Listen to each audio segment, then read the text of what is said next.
Bonsoir et bienvenue dans Une minute un livre. Je vous parle ce soir de cet ouvrage, Manifeste pour sortir du mal-être au travail, de Vincent de Goljac, sociologue clinicien, qui s'intéresse à la dimension existentielle des rapports sociaux. La sociologie l'intéresse d'ailleurs à partir du moment où elle aide les gens à comprendre leurs conflits, leurs problèmes, leurs sources de mal-être.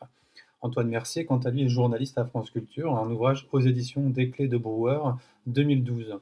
Mais qui peut bien avoir intérêt à ce que la souffrance au travail se généralise? Cette question posée dès les premières pages reste d'une actualité hélas frappante, car personne bien ne semble y gagner, ni les salariés premières victimes, ni les entreprises, confrontées à un immense gâchis humain et professionnel.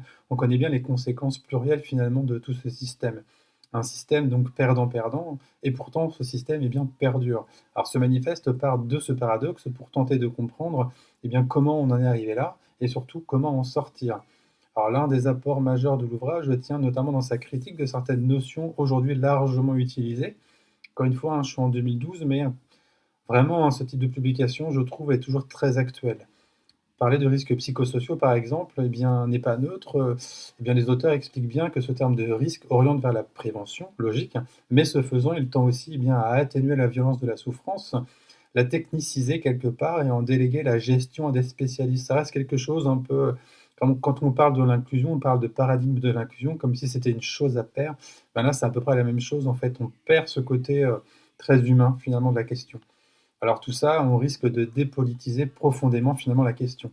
Alors l'ouvrage assume notamment une ambition très très claire, celle d'une utopie, mais une utopie dite concrète, crédible et praticable. Alors un guide pour penser, mais surtout pour agir, mais aussi pour penser, pour mieux agir. Et la construction est claire, très pédagogique. D'abord, en fait, on nous expose la liste des causes. On a notamment 12 mécanismes identifiés, 12 dimensions du mal-être au travail. Alors, on va retrouver l'intensification du travail, la culture de l'urgence, la maltraitance institutionnelle, une expression qu'on n'ose pas forcément toujours trop dire, mais à un moment donné, je pense qu'il faut dire les choses. L'obsession de la mesure, les injonctions paradoxales, l'exigence du toujours plus, l'individualisation et l'isolement, la perte de sens, la dégradation du métier, la reconnaissance insatisfaisante, l'insécurité et l'obsolescence, les conflits de valeurs, la coupure entre le haut et le bas, on s'appelle top-down dans les critères. Alors, ce qui est précisé, et c'est assez juste, pris isolément, finalement, chacun de ces éléments peuvent sembler quelque part supportables, avec des guillemets. Mais c'est vraiment leur accumulation, leur enchevêtrement qui produit finalement une spirale destructrice. Alors les symptômes sont bien connus, je les répète, stress, harcèlement, désenchantement, épuisement, dépression et bien jusqu'au suicide. Alors l'ouvrage notamment donne à entendre des récits de vie bouleversants, issus d'ailleurs de différents domaines, pour expliquer que finalement c'est un phénomène finalement partagé.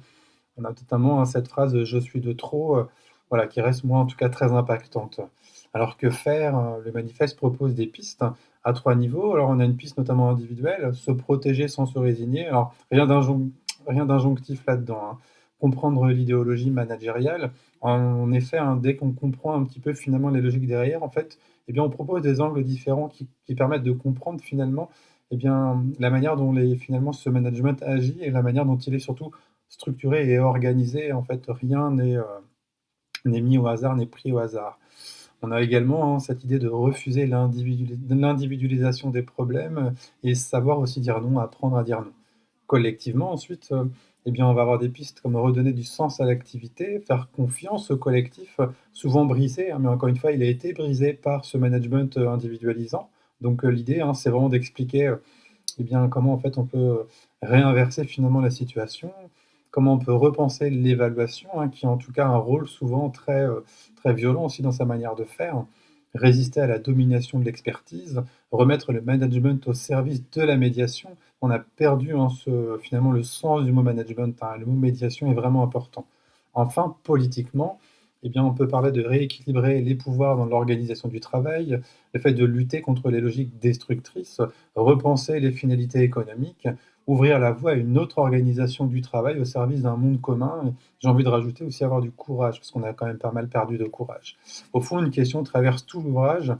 Finalement, quel travail voulons-nous? Voilà, je pense que c'est une question qui paraît peut-être simple, mais une question, je pense qu'il faut régulièrement se poser, poser autour de soi et ne pas hésiter en tout cas peut-être à inviter à cet échange par rapport à ça. Au prisme, encore une fois, de ce qui vient d'être dit, car hélas, on n'a pas forcément conscience de cette organisation, finalement, de la souffrance, de cette construction du mal-être au travail. Je vous invite vraiment à découvrir cet ouvrage. Je pense que c'est une lecture essentielle pour tout le monde. Finalement, peu importe l'environnement dans lequel vous êtes, c'est une lecture qui, je pense, est essentielle. Bonne lecture, bonne découverte et à bientôt.